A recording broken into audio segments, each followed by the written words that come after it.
Parametric discrimination revisited. In Chapter 5, we saw that if the class densities P of X conditioning on Ci are Gaussian and share a common covariance matrix,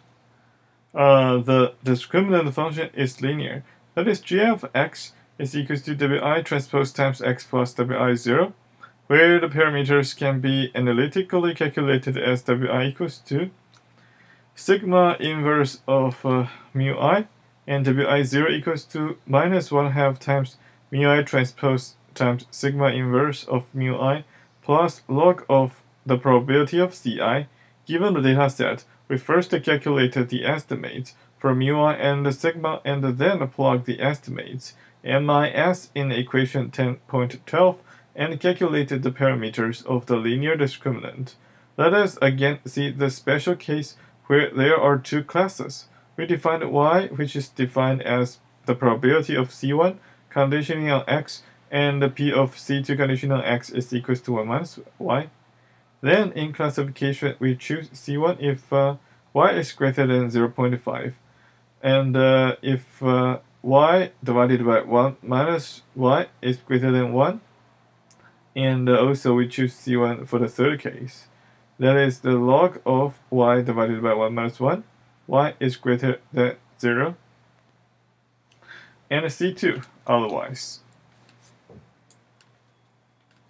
Now log y divided by 1 minus y is known as the logit transformation, or log arts of y. In the case of two normal classes sharing a common covariance matrix, the log arts is linear. That is, logit of P of C1 conditional x is equals to log of the results P of C1 conditional x divided by 1 minus P of C1 conditional x.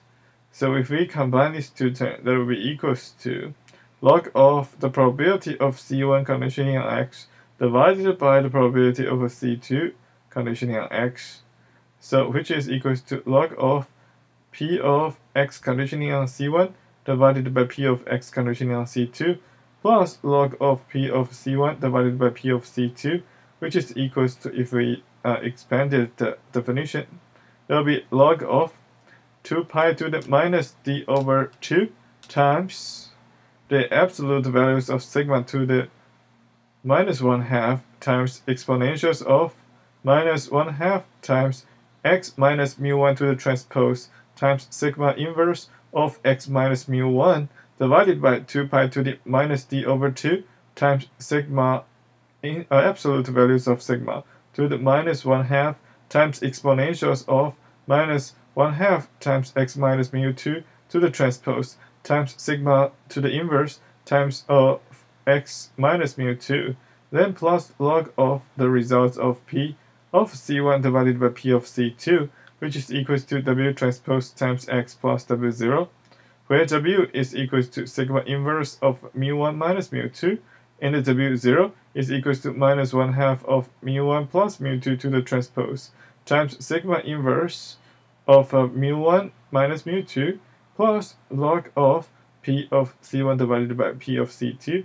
and the inverse of logit, that is log of P of C1 conditional x divided by 1 minus P of C1 divided by x conditional x is equals to W transpose times x plus W0, is the logistic function, also called the sigmoid function, see figure 10.5.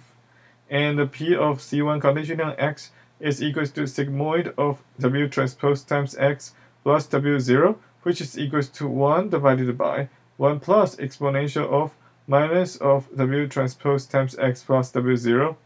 During training, we estimate M1, M2s, and plug these estimates in equation 10.14 to calculate the discriminant parameters. During testing, given x, we can either 1. Calculate g of x equals to W transpose times x plus W0, and choose C1 if g of x is greater than 0, or 2. Calculate y equals to sigmoid of W transpose times x plus W0, and choose C1 if y is greater than 0.5, because sigmoid of 0 equals to 0.5. In this later case, sigmoid transforms the discriminant value to a posterior probability, This is valid when there are two classes and one discriminant. We see in section 10.7 how we can estimate posterior probabilities for k greater than 2.